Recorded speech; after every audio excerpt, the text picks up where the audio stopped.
Okay, so before I start this video, I want to say this. This subject is a very touchy subject for a lot of people. This video is going to be about daddy issues. This is my truth. This is my story. Um, I don't want anybody to take this the wrong way, but this is about me. So if you're going to watch this video and feel any type of way because you know me personally or you think you know the situation, I suggest that you don't watch, okay? Because this is my truth. For all of you who would love to hear and take something from the video, keep watching.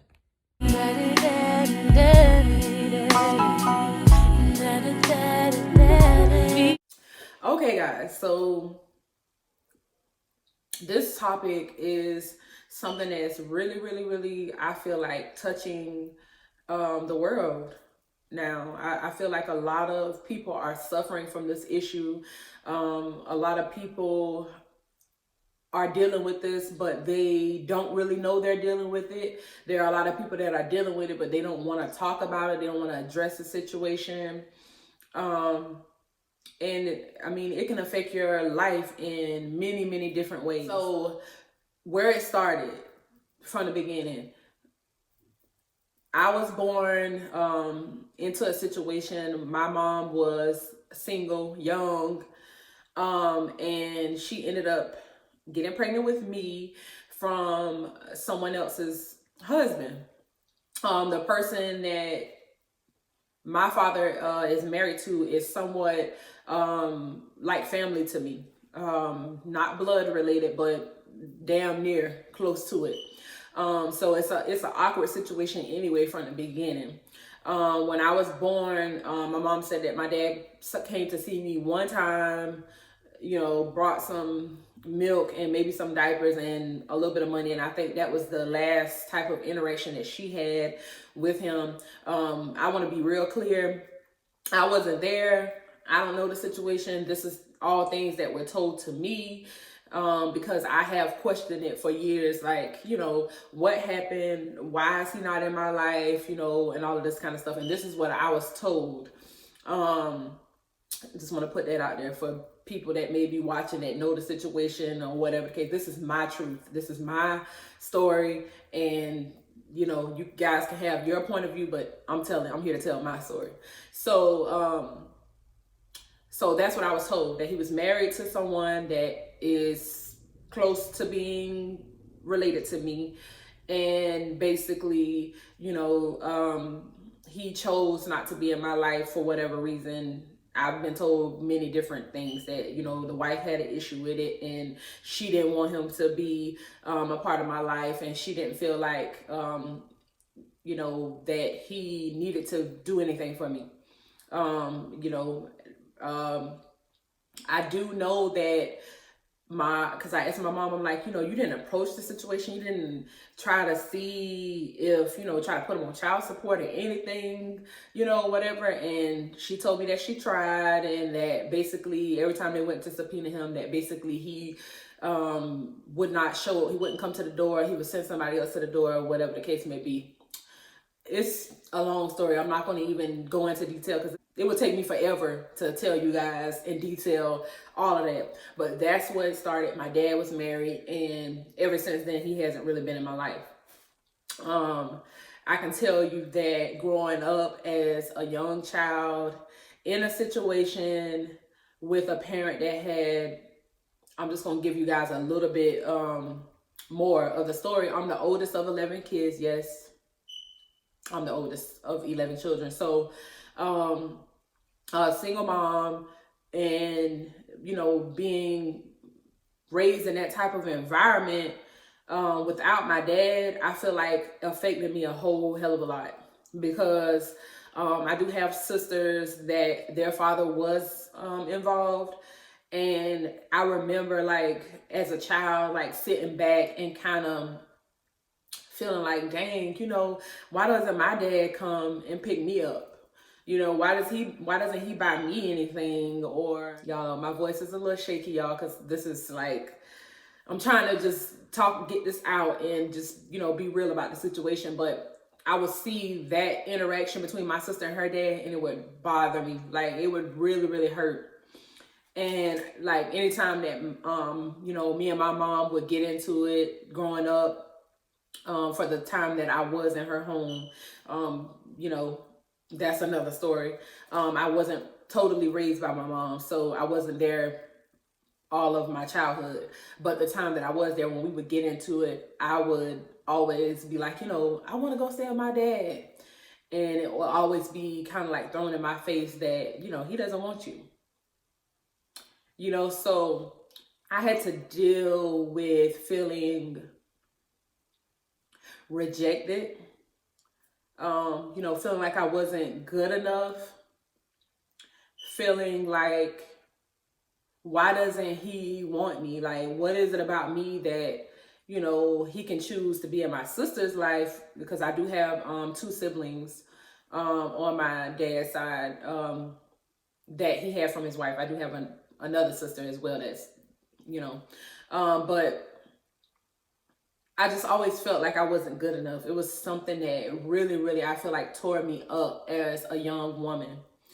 And dealing with that situation, it kind of put me in a place to where when I started to get older, I was always searching for some type of love from somebody. It's like, you know, maybe the love that I didn't get from him, I was looking for that in my dating life. Because I mean, as young as I can remember, when I first started to have any type of feelings for the opposite sex, it was always somebody older. It was always somebody older. Like, it's just like, I never was really into guys my age. I never felt like guys my age were anybody that I was interested in. Very few. That's just being real. But I always wanted an older man. And, you know, back then, you know, you think you're grown, you think, you know, you start smelling yourself, like in the South, that's what they say. They say you smelling yourself, whatever. You start smelling yourself, and, you know, you want this older man, and you're not really sure why, but it's just like, I felt like some sense of like protection. Like, I felt safe with these older men. I felt like I was getting something, not knowing that, one, I was being taken advantage of, because there's no reason why somebody twice my age would want to date somebody that is my age. Like, what are they getting from out of the situation except for physical interaction? You know what I'm saying? So that's the first part. And 2, what is it about an older man that draws me in? Why am I so attracted to that? What is it about that, you know, about these men that I'm yearning for? Like, I need that type of love or something. And it stems back to, after going to therapy and really, really getting down to the bottom of it and understanding that that's what I was searching for. That love and affection and attention that I was not getting from my father, that I did not get from my father. I felt like there was that piece of me that was missing. And it affected my dating life really, really bad, because I would get in a situation with a man and, oh God, this is so like hard for me to talk about. But I was married, and in my marriage, like, I felt like I loved the person, but at the same time, a part of me was feeling like he's gonna leave, because I always felt like men just don't stay. That's what I've always seen, like, starting from my dad. He wasn't around, you know. So for me, I just felt like men just get what they want and then they leave. So in the back of my mind, I always felt like he's gonna leave you. Like, you know, I ended up having children from this man, and it's just like, I just felt like, you know, that he wasn't going to be with me long. So I would kind of self-sabotage, like sometimes do things to test him just to see if he would stay. And I know how crazy that sounds, but I know there are many other women out there that do the same thing. Maybe you're not conscious of it, but I'm pretty sure that other women do the same thing. It's like, you test this person, you push them to the limit just to kind of see how they're going to react to whatever you've done. And it really, really took a toll on my marriage, because this man was professing his love for me and trying to get me to see that, hey, I'm not going anywhere and I love you. And he constantly, had to battle my insecurities and my childhood trauma. It was always something that was coming up, because it was things that was going on inside of me. And it took me years to come to grips with it. It took me years to kind of like really, really be honest with myself about the issues that I was dealing with, feeling like I just wasn't good enough. And then to top all of that off, again, like I said, my dad was married to somebody that was in my family. So I could not even go around my family without feeling like people were looking at me like I had a scarlet letter on my chest, or that I was the outside person, like I wasn't supposed to be there, even though this was my family. So I just always had to deal with like feeling rejected, feeling like I could not be around my family, or the people that said that they quote unquote loved me and cared about me. Nobody cared.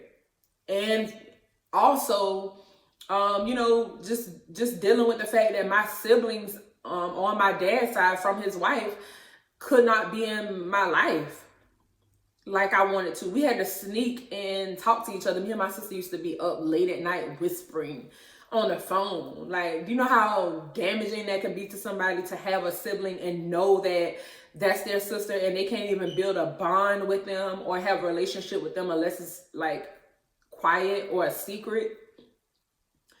And what's really, really crazy about the situation with daddy issues, it's like you feel alone, even though I know that there are many other women. Lord knows I know that there are many other women that are dealing with the same issue, but I just felt like I was just alone in the situation. And my brother ended up being my father figure, because I have an older brother from my father that is a lot older than me. And he ended up stepping up to the plate and doing everything that my dad should have been doing. Until I just kind of felt like other people was like trying to put a wedge in between that. Y'all are too close. Why are you doing this for her? Like, even his mom showed up with my dad one time, was just like, why is she here?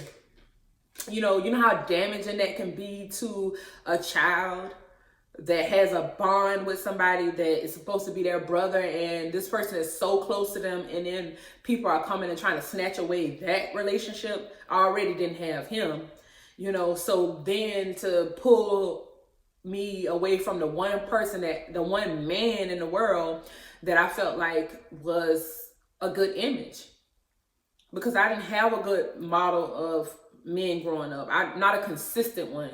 You have uncles and cousins and things like that, but I didn't have a consistent image of what a man is supposed to be. So I was constantly trying to figure out if this is the type of man I'm supposed to be with. Is this what love really feels like? Is this how I'm supposed to be loved? Like, you don't really know. So I just feel like my dating life has been hard. And not only that, the fact that I don't just like men. I've always been attracted to the same sex for as long as I can remember. And I never understood why. And, and when I was younger, I always felt like something was wrong with me. Why do you look at women like this? Why do you feel like you are attracted to people who look just like you? Why? You know what I'm saying? Like, it's just 1,000,001 questions with no answers, and nobody trying to help you figure these things out, only criticizing and judging you. And I've dealt with a whole lot of judgment, you know, for things that I do or have done in my life. It's like my family or people around me, instead of trying to get to understand why I'm doing these things or why I'm living my life this way, they just sit back and criticize and judge everything I do. I've had family members to stop talking to me or stop really being around me because they don't like my lifestyle, which now that I'm an adult, to be honest with you, it hurts, but I'm okay with it. But just imagine being young and lost and broken and not really having a sense of who you are and why you are the way that you are. And then people just start turning their back on you and nobody is trying to help you, you know? So those are all things that I feel like stem from him not being around. You know, all of those are things that stem from him just not caring. And now that I am grown, we have had multiple interactions, but none of which where he's willing to talk about what has, you know, why he hasn't been there. None of which where he even is willing to even ask me like, how are you doing, or anything. It's just been mild little interactions. Hey, how you doing? You know, that type of thing. And I think that he's okay with that. I feel like he's older now. He's set in his ways, and that he's okay with that. And nobody else cares because they're not the person that's having to deal with that. And I think that people feel like when you get a certain age that you're supposed to be over or get over something like that. And to be honest with you, the older you get, I feel like the more it stings, because you look back over your life and you're starting to think about all the mistakes that you've made and all the choices and decisions that you've made. And all of it, I feel like somewhat could have been turned a different direction had you had that guidance, that love, that attention, that affection from that one person. Where I'm at right now with it, it hurts. And to be perfectly honest, I can be good for a little while, and then something happens to trigger it. Something happens in my life to make me think about, why is this man still not like reaching out to me? And even when I have reached out to him, either I'm told he's asleep, he's busy, or if I do talk to him, it's very brief. It's like, hey, how you doing? Okay, you know, it's like that type of conversation. Nothing about how are your kids, you know, when can I see you? How have you been? Like, it's nothing really, really deep. It's just like you just living your life, waiting for God to call you home, and you're not even thinking about the fact that of where I'm at with it. You know, it's a tough thing. And then, you know, my marriage failed. My children have to live in a situation to where me and their father are no longer together. And, you know, we had equal parts, and it wasn't just my daddy issues that ruined my marriage, but they certainly contributed a great amount. Now that I look back at it, you know, and I think back to the situation to where I'm just like, things could have been so different had I have been healed or had the healing to take place. But to be honest, I'm at a place right now where I'm just like, how do I heal? And I have to deal with the reality of, you have to deal with the reality, you know, you females out there that are dealing with the same thing, that conversation may never take place. He may never reach out to me. He may never have that conversation with me about what happened, why it happened, and I may never get an apology for him not being there. Where does that leave me? Where do I go from here? Like, and I haven't honestly been with a man in years. You know, it's been years now that I haven't been with a man. I've been with a female because I don't trust men.